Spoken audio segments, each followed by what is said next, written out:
ಇದು ಪ್ರತಿಕ್ಷಣ ಜ್ಞಾಪಕ ಇಟ್ಕೊಳ್ಳಿ. ಪ್ರಪಂಚ ಅಂದರೆ ಜನ ನಮ್ಮ ಬಗ್ಗೆ ಏನು ಬೇಕಾದ್ರೂ ಹೇಳ್ಕೊಳ್ಳಿ. ಒಳ್ಳೇದು ಹೇಳ್ತಾರೆ, ಕೆಟ್ಟದ್ದು ಹೇಳ್ತಾರೆ, ಹೇಳ್ಕೊಳ್ಳಿ. ಅದಕ್ಕೆ ನಮಗೆ ಸಂಬಂಧ ಇಲ್ಲ. ನೀವು ಮಾಡೋದು ಒಳ್ಳೇದನ್ನು ಮಾಡ್ತಾ ಹೋಗಿ, ನಿಲ್ಲಿಸಬೇಡಿ ಅದನ್ನು. ಅವ್ರು ಹೆಂಗೆ ಹೇಳಿದ್ರು ಹಿಂಗೆ ಹೇಳಿದ್ರು ನಿಲ್ಲಿಸಲೇಬೇಡಿ. ನಿಮ್ಗೆ ಒಳ್ಳೇದು ಅನಿಸಿದ್ಯಾ ಮಾಡ್ತಾರೆ. ನಾಳೆ ನೀವಿಲ್ಲದೆ ಇದ್ರೂ ಪ್ರಪಂಚ ಆರಾಮಾಗಿ ನಡ್ಕೊಂಡು ಹೋಗುತ್ತೆ. ಅರ್ಥ ಆಯ್ತಾ? ನಾವು ಬಂದಾಗ ಏನೂ ತಂದಿಲ್ಲ, ಬರೀ ಕೈಲಿ ಬಂದ್ವಿ.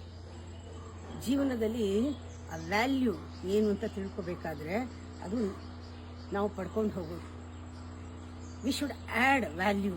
ಒಳ್ಳೆ ಕೆಲಸ ಮಾಡಿ ನಮ್ಮ ಜೀವನಕ್ಕೆ ಒಂದೇನೋ ಒಂದು ನಮ್ಮ ಸಂಸ್ಕಾರದಿಂದ ಏನೋ ಒಂದು ಒಳ್ಳೇದು ಮಾಡಿ ಅದನ್ನು ತೊಗೊಂಡು ಹೋಗೋಣ. Adding value is that. ಒಳ್ಳೇದು ಮಾಡಿ. ಅವರಂತಾರೆ ಇವರಂತಾರೆ ಯಾಕೆ ಬೇಕು? ಪ್ರತಿ ಕ್ಷಣ ಜ್ಞಾಪಕ ಇಟ್ಕೋಬೇಕು. ಪ್ರಪಂಚ ಏನೇ ಅಂದರು, ಒಳ್ಳೆಯದು ಕೆಟ್ಟದ್ದು ಏನೇ ಅಂದ್ರೂ ಅದು ತಗೋಬೇಡಿ. ಸೀರಿಯಸ್ ಆಗಿ ಒಳ್ಳೇಬೇಡಿ. ಜೀವನ ನಾಳೆ ನೀವು ಇಲ್ಲದೆ ಇದ್ದಾಗಲೂ ಪ್ರಪಂಚ ಇನ್ನೂ ಚೆನ್ನಾಗಿ ನಡೆಯುತ್ತೆ.